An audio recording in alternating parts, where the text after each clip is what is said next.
¿Sabes dónde vives? En este hermoso plano terrestre, lleno de misterio y aventuras para los arcontes.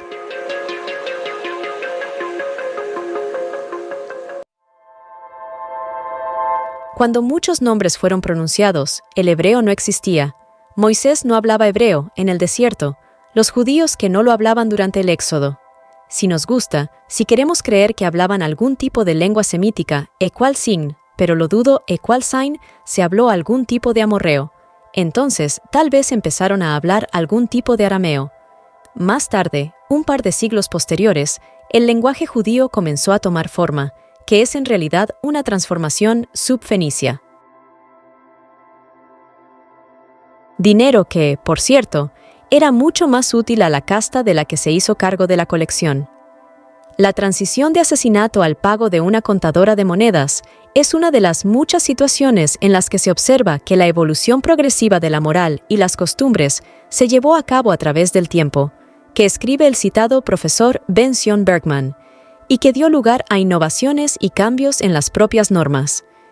Aquí tenemos en cuenta que, por lo tanto, ser cambiado constantemente, las normas dictadas por el supuesto Dios tenían un valor relativo, como ya se ha indicado en Midrash, cuando la autorización para proceder Yahvé después de la mayoría.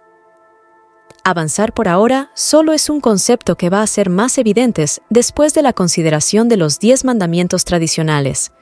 Los grandes sistemas religiosos basados en Antiguo Testamento, hay que reconocer la capacidad de haber construido un cuerpo de normas positivas éticas a pesar, y no gracias, a lo que está escrito en qué libro. Este aspecto ha tenido una parte en la construcción de la estructura spiritualist, pero, al menos en este ámbito, se ha traducido en un producto con valores positivos. La amoralidad, si no la inmoralidad, del comportamiento de Jehová, es un buen ejemplo en la evaluación operativa de la aplicación mandamiento, que dice: no tome las mujeres en el país por los hijos de Israel. Los 10 mandamientos, las inconsistencias entre Yahvé y Moisés.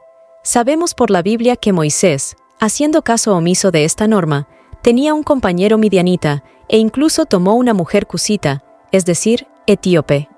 Yo digo de paso que si lo judío se transmite por vía materna, hay que reconocer que los hijos de Moisés no eran judíos, aunque quisiéramos creer que era. Por otra parte, en estas condiciones, no sería judíos aún Efraín y Manasés, fundadores de las 2 tribus del mismo nombre, ya que su madre era la egipcia Asenat, hija de Potifar y compañero de su padre José. Pero esto es solo un registro curioso porque, como hemos visto en los días de Moisés, la gente no existían y, por lo tanto, mucho menos existía en el momento de Joseph que precedió a varios siglos. ¿Y qué decir de Ruth, bisabuela del rey David? Fue una moabita, y su hijo de Obed, padre y abuelo de David de Jesse, era nominalmente judío. Tome nota de estas curiosidades. Volvemos a la historia de las esposas no judíos de Moisés. Aarón no pudo dejar de notar la incongruencia del hecho. La cabeza de la gente parecía ser el primero en violar uno de los preceptos fundamentales, aquellos en los que el propio Señor había declarado explícitamente que basar toda la alianza. En Números, versículo 12, capítulo 1 y siguientes, el autor bíblico recuerda que Aarón y su hermana Miriam, el llamado profeta, se habló contra Moisés a causa de la mujer etíope que había tomado. Al enterarse de esta queja, solo podemos divulgar en el nombre de al menos un mínimo sentido de la justicia. El Señor llama a los 3 en su casa, por debajo de la rueda del carro, que está en la entrada de su tienda de campaña, y volviéndose a Aarón y Miriam, está 2 Moses que disfruta una posición privilegiada porque tiene una relación directa con él, y concluye reprender difícil de haber hablado mal de su amada. El versículo 9 dice que estaba enfadado con ellos, se fue en su carro volador, pero dejó una señal de que su ira, Miriam y única, fue inmediatamente golpeado por una enfermedad no identificada de la piel. Así que estamos en presencia de un curioso hecho de que se resumen de la siguiente manera. Yahvé, Dios, establece las normas que Él describe como fundamentales. Su principal representante y asistente en el campo es el primero en violarlos. El llamado sumo sacerdote Aarón, con su hermana profetisa Miriam, señala con razón la descarada e inaceptable contradicción. Jehová, en lugar de llamar a Moisés que respetar las reglas, está enojado con los que destacó la culpa y la injusticia suma, en la pareja afecta físicamente solo la mujer. Una breve pero curiosa digresión. La enfermedad de la piel que afecta a Miriam normalmente se define la lepra, pero curiosamente, una reminiscencia de los efectos de un arma que el Señor ha utilizado en al menos 3 ocasiones. En Deuteronomio, Éxodo y Josué, el Señor utiliza unas herramientas, o un conjunto de herramientas, llamado tzirá, colectivo término singular femenino, que tiene efectos graves en la piel de las personas afectadas. El término es singular, pero se hace normalmente avispas, avispones para recordar los efectos producidos por las picaduras de estos insectos. Los diccionarios de Brown Driver Briggs y Gesenius, citados en las referencias, informan los conceptos de la plaga, postración, taladro y golpeado. La lectura del contexto, que remito al lector dispuesto, hace ridícula la idea de apoyar la hipótesis. ¿Cómo pueden las avispas solo golpear a los enemigos para hacerlos inocuos y ponerlos en las manos de los hijos de Israel de forma selectiva? Parece claro que se trataba de un algo que podrían ser dirigidos selectivamente contra la piel de los oponentes. También producen efectos graves. Me pregunto si una descripción más precisa de la tzirá, que estaba en uno de esos 11 libros oficialmente desaparecido, la titulada «Las guerras de Jehová», ese texto fue tal vez demasiado explícito en la descripción de los sistemas utilizados por él en la batalla. ¿Para ello se hizo disponible? Sin embargo, lo que fue el sistema utilizado, solo si Miriam fue golpeada a la piel, y esto es realmente extraño sentido de la justicia de ese individuo que desea presentar como el Dios omnisciente, al igual que un juez hombres. Se trata más bien a detectar sin ninguna sombra de duda de que, entonces como ahora, están en el poder, son siempre pone por encima de las leyes. Nada ha cambiado, que era lo que incluso cuando el supuesto Dios estaba en la tierra para discutir con los hombres en busca de ser obedecido a pesar de 1000 contradicciones. Cada uno puede extraer de ellos las conclusiones suya moralidad o la inmoralidad de ese individuo, Yahvé, que usted quiere creer que el mismo Dios, que es el poder legislativo supremo, el fin de los tiempos, nos tendrá en justicia. Si se me concede una broma, decía, que Dios no lo permita. Afortunadamente, para nosotros, el Señor no es Dios. De lo contrario, nuestras vidas, y en especial nuestra eternidad, reclamo serían muy malas manos. El erudito judío Lía Bate de Adán, que se encargó de la historia del Éxodo, define la personalidad de Yahvé: agresivo, austera, bilioso, inhumana, exclusivo, exigente, dura, fuerte, celoso, que no perdona, infantil, inflexible, ingenuo, intolerantes, intratable, iraconda, irritable, malmostosa, delicado, exigente, predecible, pueril, punitivo, represivo, rígido, sabia, implacable, tiránico, tremenda, vengativo, o Papasit en la bibliografía. Solo puedo expresar a posteriori toda mi simpatía a Moisés, para que no se tiene la vida fácil. Por un lado, era satisfacer las peticiones y órdenes de este individuo, y por el contrario, tenía que convencer a un grupo de nómadas y seminómadas que la mejor opción para ellos se encontraba a estar al servicio de tal carácter. Pero mucho más aún, a partir del análisis de los 10 mandamientos, que la doctrina ha escogido como la base para construir su código de ética, como todos sabemos, Éxodo 20 y Deuteronomio 5. Yo soy el Señor, tu Dios, pues, tener otros dioses delante de mí, no tomarás el nombre de Dios en vano. Recuerde que debe mantener santo el día de reposo, antes que el diablo sepa que has muerto. No matar, no cometerás adulterio. Nota, no cometerás adulterio es una invención posterior. No robarás, no des falso testimonio, no codiciarás la mujer de su vecino, no codiciarás los demás. Mientras tanto, una aclaración.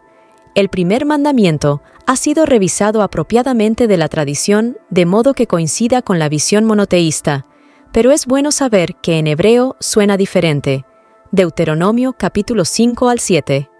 La versión que se ha transmitido es la siguiente: Yo soy el Señor, tu Dios, pues, tener otros dioses delante de mí. Mientras que el texto Biblia dice lo siguiente: Estoy Elwá tu Dios, que te saqué de la tierra de Egipto, de casa de servidumbre, para que no habrá otros Elohim delante de mí. Se revela aquí una solicitante situación.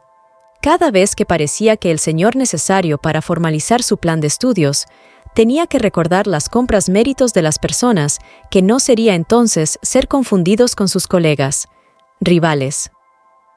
Ya este paso sería suficiente para entender que Yahvé era muy consciente de la existencia de otros Elohim y la oportunidad de estar tan abandonada por su pueblo para cualquiera de estos, como ya hemos señalado.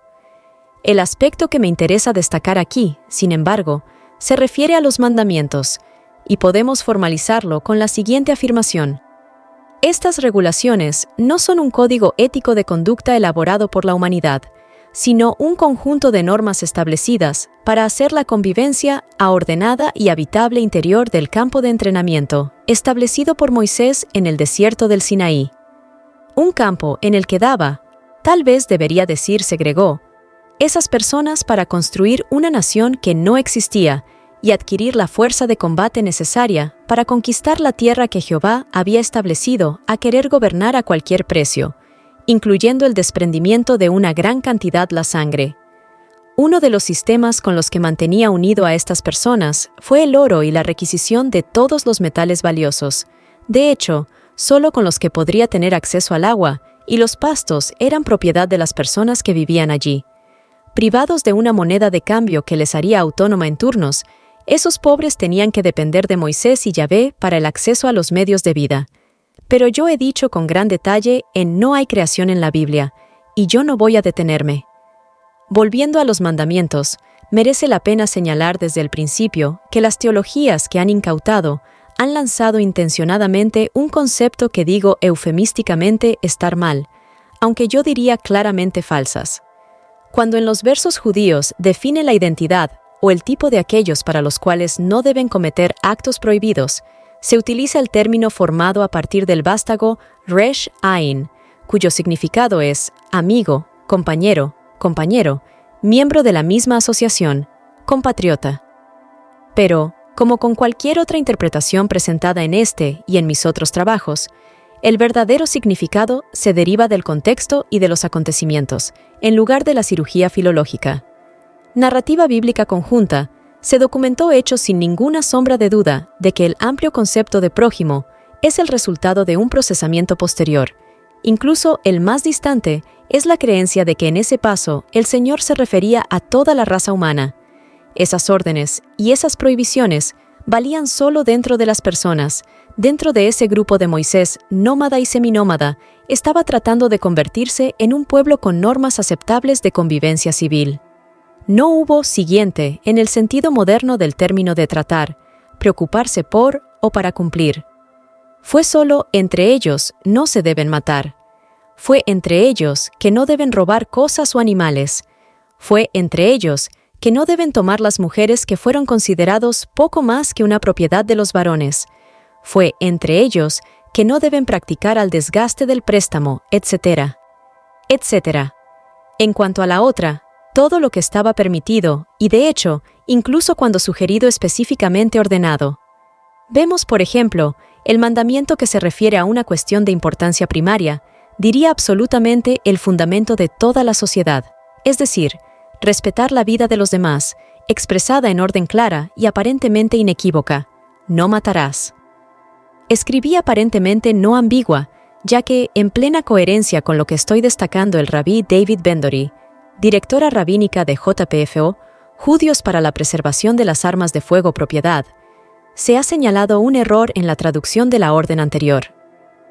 Ha hecho notar, con razón, que la expresión la tirzak esto no significa genéricamente no matarás, pero no exactamente no asesina, que no realiza ningún acto que en sí mismo contiene la idea de matar a una sola persona con la intención y premeditación. Rabino escribe que hay una brecha entre el concepto de matar y asesinar. También sostiene que esta confusión causada por el error de traducción, judíos y los cristianos, fueron atormentados por la culpa y el remordimiento por las muertes injustificadas provocado a la guerra, en el curso de un accidente o de autodefensa. Como consecuencia directa de este error de interpretación, Incluso se cuestiona el número de vidas que se han perdido debido a un tonto, Sikh, pacifismo que ha impedido una adecuada defensa de la vida misma, en lugar de poner una defensa adecuada contra el mal. Obviamente, no se puede estar de acuerdo con su último comentario, pero lo que importa es que detectan la traducción correcta del mandamiento se refiere a otra cosa. Por si no tuviera el valor universal que posteriormente se atribuyó a la espiritualista teología monoteísta, se hizo cargo del control del significado de la Biblia. Debemos decir que el mismo Yahvé fue el primero en incumplir las normas que, mismo, fija. Yo diría que casi no cuenta el número de enemigos muertos que mueren en su orden explícita. Hay que decir que también estaba en el grupo. Era suficiente para dar señales de disidencia o recurrir a otros Elohim para ser asesinados sin piedad. Invitación a leer incluso estos pasos para entender lo que está hablando. Éxodo 32, Números 11, Números 14, Números 16 y Números 25. Sin embargo, la actitud hacia la guerra de Jehová, que no es ninguna coincidencia en la Biblia, como hemos dicho, se define Milchamah Ish, que significa hombre de guerra. Está documentado en numerosos pasajes en los que la muerte de los seres humanos es ordenado por él y o consintió en ella con una ferocidad que reconocemos en pocos dictadores para la memoria histórica contemporánea o reciente. Esta orden perentoria, no mates, junto con los otros, solo valía dentro del campo y el grupo. El asesinato, el robo, secuestro o violación de una mujer que pertenece a otro hombre. Una persona que pertenece a la misma tribu, tal vez una tienda de campaña cerca lo haría. De hecho, genera reacciones peligrosas, un sinfín de peleas, disputas nefastos entre el clan familiar con actos también muy violentos e incontrolables. Yahvé no podía permitir que la anarquía y la justicia aplicada a título personal reinaban en el campamento de tiendas de campaña en el desierto, demasiado arriesgado para el objetivo que teníamos, es decir, forjar el espíritu de unidad indispensable para actuar con un propósito compartido y luchar con determinación necesaria. Los mandamientos eran, por lo tanto, las normas internas adoptadas con un objetivo preciso, para establecer el orden. Fuera del grupo que estaba todo hecho, concedió sugerido, estresado o incluso específicamente ordenado, incluyendo las acciones más vergonzosas y horribles.